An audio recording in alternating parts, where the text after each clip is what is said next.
15 लोगों की हिंदू फैमिली को बीच चौराहे पे जला दिया गया। जिस दिन हमारे हजारों लोग मारे गए उस दिन को ममता दीदी सेलिब्रेट करने को कहती है। सही बताऊं तो पोस्ट इंडिया का सबसे बड़ा जेनोसाइड था। Fleeing from their looted, blood-stained towns comes a new exodus, a million displaced persons. Independence has not yet brought them peace. Rejoicing turned quickly into horror and mourning. Throughout this vast land, Hindus and Muslims 1947 में Bharat Britishers के चंगुल से आज़ाद हुआ था और कल के दिन में हम लोगों ने हमारा 77th इंडिपेंडेंस डे सेलिब्रेट किया। और आज की तारीख है 16 अगस्त। तुम लोग जानते हो 1947 से सिर्फ एक साल पहले 16 अगस्त के दिन क्या हुआ था? देखो 1946 के समय इंडिया में सिर्फ 2 मेजर पॉलिटिकल पार्टीज थी। पहली इंडियन नेशनल कांग्रेस, दूसरी all India Muslim league. Indian national Congress के फेस थे Jawaharlal Nehru, all Indian Muslim league के फेस थे मोहम्मद अली जिन्ना। 1940 के लाहौर सेशन में AIMA ने मुस्लिम्स के लिए एक सेपरेट कंट्री की मांग की, जिसको आज हम पाकिस्तान के नाम से जानते हैं। कांग्रेस और AIMA के बीच कई साल तक सिर्फ इस चीज पे बहस हुई कि देश का बंटवारा कैसे किया जाएगा। पूरे देश भर में पहले पार्टीशन को लेकर वायलेंस होता है, फिर आगे जाके वो वायलेंस हिंदू मुस्लिम दंगों में बदल जाता है। फिर आता है साल 1946। इंग्लैंड की government cabinet mission plan propose करती है। इसमें मोटा मोटी बताया जाता है कि भारत का बंटवारा कैसे होगा। इसमें मोटा मोटी ये भी अंडरलाइन किया जाता है किन चीजों का बंटवारा होगा, नई कॉन्स्टिट्यूएंट असेंबली कैसी बनाई जाएगी।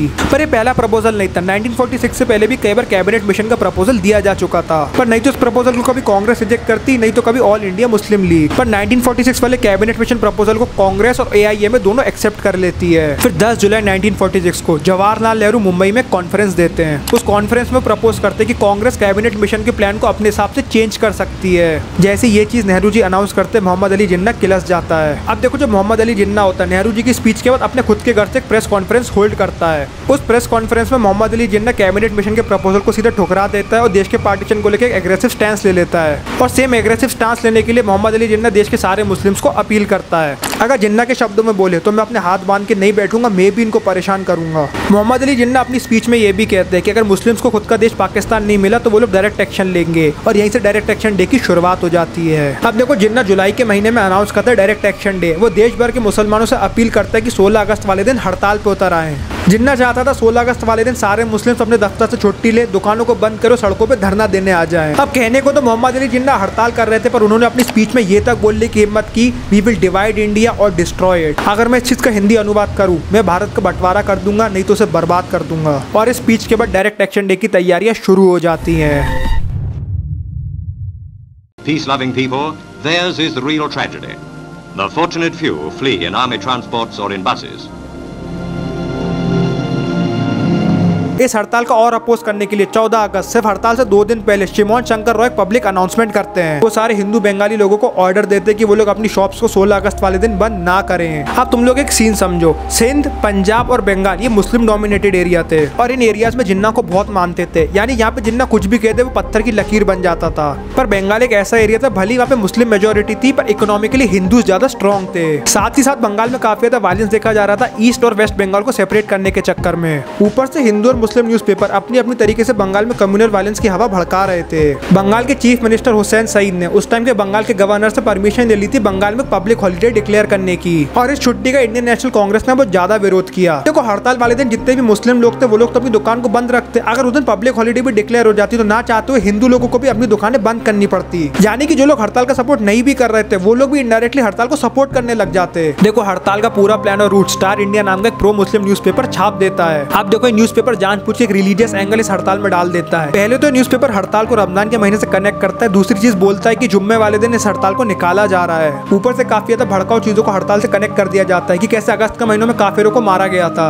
अब देखो, डायरेक्ट एक्शन डे वाले दिन सवेरे 10 बजे से भी पहले से बंगाल के लाल बाजार वाले इलाके से वायलेंस की रिपोर्ट बाहर आना शुरू हो जाती है। पूरे बंगाल में दुकान चोरी, मॉब वायलेंस और टेप तक के किस्से सामने आते हैं। ज्यादातर पहले किस्से हिंदू डोमिनेट एरिया से रिपोर्ट होते हैं और एक सो कॉल्ड पीसफुल हड़ताल राइट्स में बदल जाती है। पंजाब और सिंध में भी राइट्स देखे जाते हैं, पर बंगाल में खून की नदियां बहती हैं। अब देखो, मैं जो चीज बोलूंगा अपनी मर्जी से नहीं बोलूंगा, जो भी चीजें बोल रहा हूँ तुम्हें उसको ऑनलाइन सोर्स कहीं ना कहीं मिल जाएगा। कई सारे बच्चे, औरतें, बुढ़े लोगों को सड़क पे नंगा करके जला दिया जाता है। बंगाल की सड़कों पे ट्रकें भर भर के असलों के साथ लोग गली से गली जाते लोगों को चुन चुन के मारना शुरू करते हैं। देश भर में टेप और फोर्स कन्वर्जन के किस्से सामने आते हैं। जिन लोगों का फोर्स कन्वर्जन होता है उन लोगों से बंदूक की नोक पे साइन करवाया जाता है कि वो लोग खुद की मर्जी से कन्वर्ट हुए हैं। स्टार्टिंग में पहले तो कई सारे मंदिरों तक अटैक होता है, फिर आगे जाके उसमें मस्जिद भी आ जाते हैं। कई ऐसे किस्से भी सामने आते हैं जिसमें लोगों को बंदूक की नोक पे गौ माता का कत्ल करना पड़ता है। 16 अगस्त के दिन बंगाल की सड़कें खून से भर जाती है, पर बड़ी बात तो है कि 16 तारीख वाले दिन वायलेंस नहीं थमता। 17 अगस्त वाले दिन सैयद अब्दुल्ला फारूकी और एलाइन मिस्त्री कई सारे लोगों के साथ मिलकर कैसरॉन कॉटन मिल को अटैक कर देते हैं। उस अटैक में 300 उड़िया लोग मारे जाते हैं। उल्टा 17 तारीख वाले दिन 16 तारीख से भी ज्यादा वायलेंस देखा जाता है। हाँ, तुम लोग मुझसे पूछोगे यहाँ पे पुलिस कहाँ थी?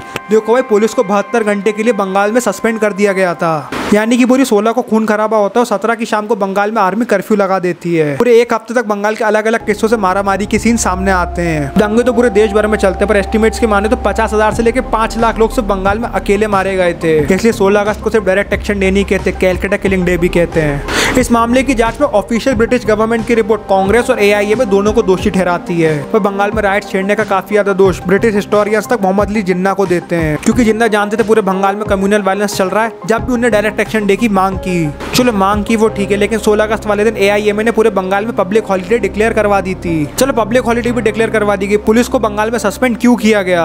साथ ही साथ जो मुस्लिम न्यूज़पेपर था उसने हड़ताल को रमजान और काफिरों से कनेक्ट क्यों किया?